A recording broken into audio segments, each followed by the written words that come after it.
Yeah, he invited me to come for the 100th anniversary of the founding of Fort Huachuca back in the 70s. And so I was his honored guest, and he was of course part of their dad was still alive, and so your dad was the honored guest because he was the direct descendant of the was it your grandfather who founded it? Yeah. Grandfather. Right. Great or Great grandfather. Great grandfather. Yeah. Okay. Great grandfather. Yeah.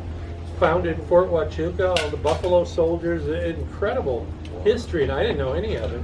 So Greg brought me along to be part of this thing, and I just felt like a total wallflower. I just felt like I'm just a nothing, and he's a direct descendant of the guy who they have a museum. They have a wax statue of the guy here, but what was funny is that he took me in to meet the colonel of the base, and my name is John Yoder. That's my name, and he takes me in to meet the colonel of the whole base and everything. And the colonel is Colonel Yoder. That's what the guy's name is. So you go, John Yoder, hey, we're family. He puts his arm around me. And all of a sudden, a guy walks in who's my age. Walks in, he's in the Army. And he walks in, he's like, Colonel, sir, Colonel,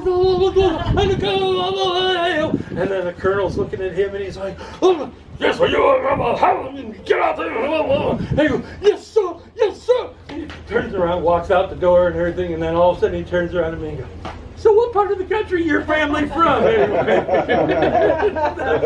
was like, oh, wow. I was never in the military, but I thought, wow, what fear people have of this guy.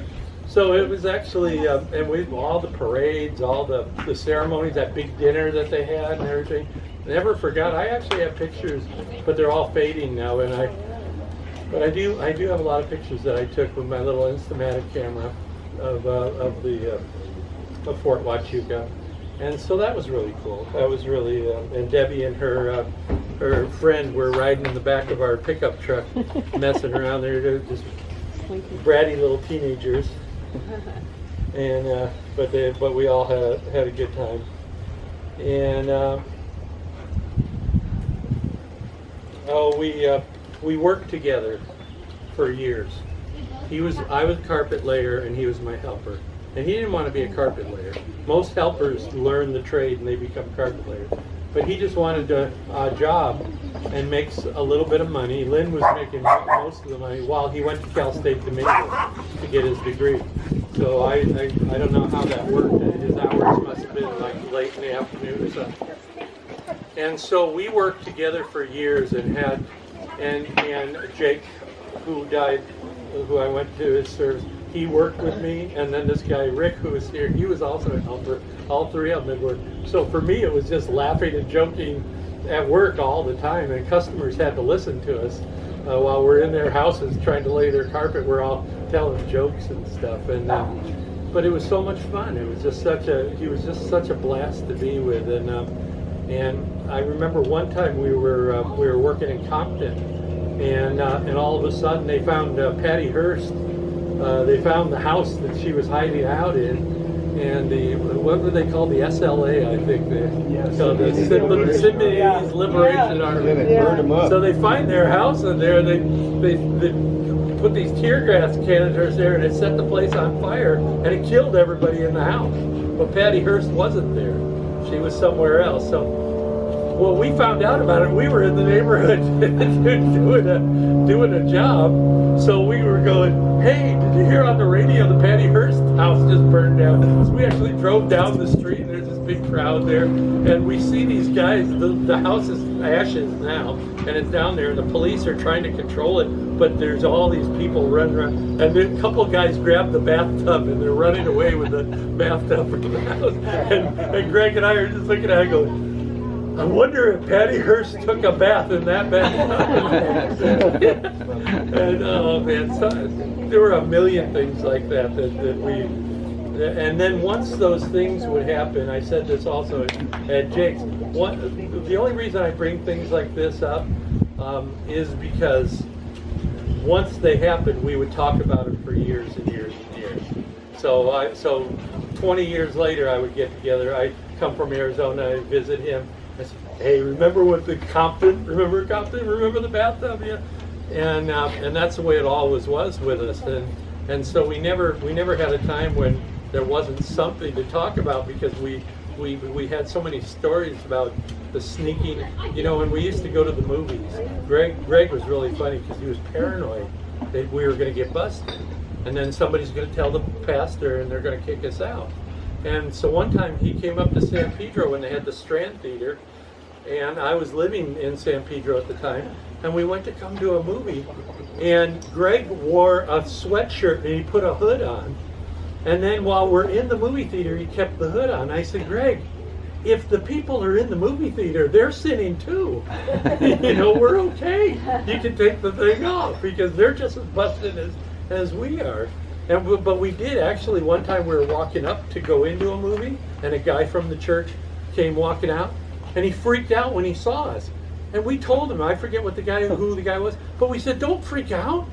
We're going in to see, was it a good movie? And he's like, don't tell anybody. And he's all freaked out. We never saw that guy again. He left the church, and we never saw him again. And that would never happen with us. But then Greg and I started getting really smart about it, and we started we looked in the newspapers, and we found movie theaters that you had to park in the parking lot. You had to go down in an underground parking lot. They were out in West Century City had one. It was called the Century Plaza movie theater, and you actually, there was no box office outside, so this way you could go down and you park, and that way we could walk up to the box office and nobody from the street could see us going in. And that was all great because I was single most of that time, so I didn't care. I didn't worry so much about it, but he was really funny in that way. But and then the churches, I told you, we went to church like 7 days a week, so we didn't want to do that. I mean, that was just a little too much for us. So they had a guy. I mean, this is some stuff that's going to blow your minds here, but it always does when I tell people. We actually had a couple guys going around taking what we call roll call every service. They had everybody's names who was members of the church, and they would be writing down, okay, is John Yoder here? Is Greg Miller here? But the main guy who was in charge of that was Roy, and then John Daly took it over after Roy left. He knew that Greg and I worked together in laying carpet, and sometimes our jobs would go late because we had to work till the house was finished. And so when he didn't see both of us there, then he would just go, oh, okay, John and Greg are both gone, so they're working. But in reality, we got off about 4 o'clock, 5 o'clock or something. We go, hey, you want to go see a movie tonight? You know, want to go hang out at the mall? You know, want to do this? And so we would go, okay, well, the prayer meeting's about half over. Do you want to make an appearance? And he'd go, yeah, let's do it. And then we'd show up at the church, and we'd go right to the bathroom. And then he'd walk out of the bathroom first and go to one part of the church, and then a few minutes later I would walk out and go to another part and just kneel down and pray with the other people, and then it would end in about 10 minutes. And then we go, oh, I didn't see you here, John. Oh, good to see you. You know, we just fellowship with everybody and stuff. But then the 4-hour prayer, they had a 4-hour prayer meeting on Saturday. Greg and I were the only crew. The Carpinteria couldn't figure this out. Why is it that Greg and John will work every single Saturday when the other carpet layers won't? But we can get Greg. So we did all the Saturday work. We were just like, yeah, please give us a job to do on Saturday.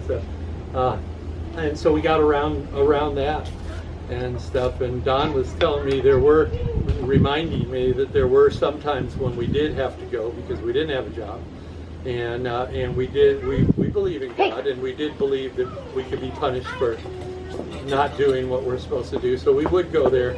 But Greg used to listen to Dodger games during the prayer meeting bring his radio and his little headphone. I think there was only one phone at that time, and.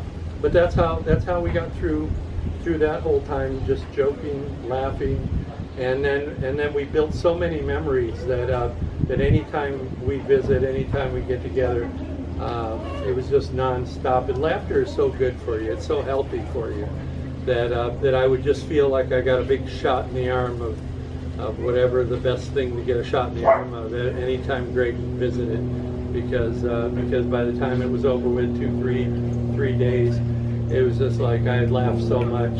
And our friend Jake, who passed away, he would actually cry when he laughed. So he'd be sitting there laughing, and the tears would be coming out of his eyes. But I've never. Greg was my friend. Unfortunately, we lost touch after around 2004.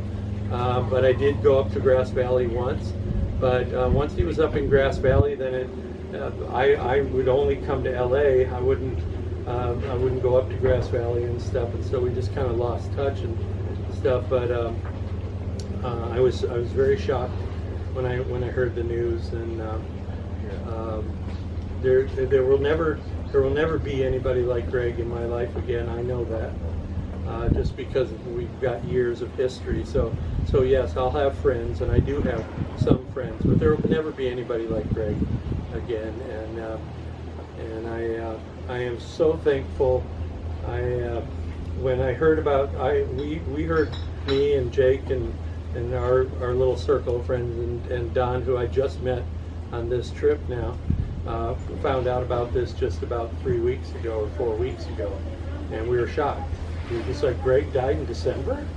Really? And so I did a lot of research to try to find one of his family members. If I could just find one family member, I can get some information about this.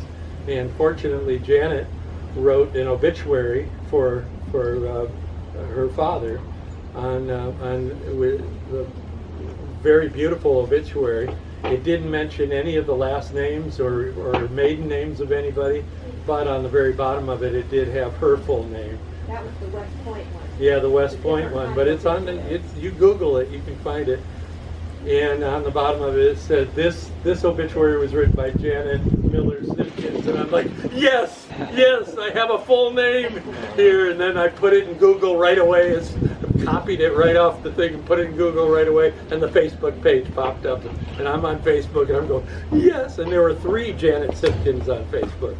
So I looked at the profile pictures, and the other one was like a lot younger, and then the other one was, and then I picked this one, and then I started going through it, and all of a sudden I saw Maxine, and I'm going, and Maxine actually found us my wife and I, when we got married, she got us our first apartment on Anchovy Avenue in that building where she lived for like $275 a month, and we get a swimming pool and a view of Catalina Island. We lived there too. Yeah. It was that old postman. The guy who owned the place was a postman. Yeah. He was this old guy, and he owned it. He owned it outright. And so he didn't view in all LA, if you ask me. Right, he could have raked people over the coals for rent, and yet he was like, I just want good tenants. And Maxine, and it was like, well, these are good people. These are good people, so you let them move in here. Yeah, we lived there for a while too.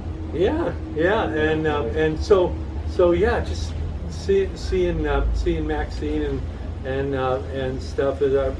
She was kind of like another mom. My mom was way back east somewhere, so I spent so much time over at Greg's house, and so I know that. Well, you guys were like a comedy team when you were around each other.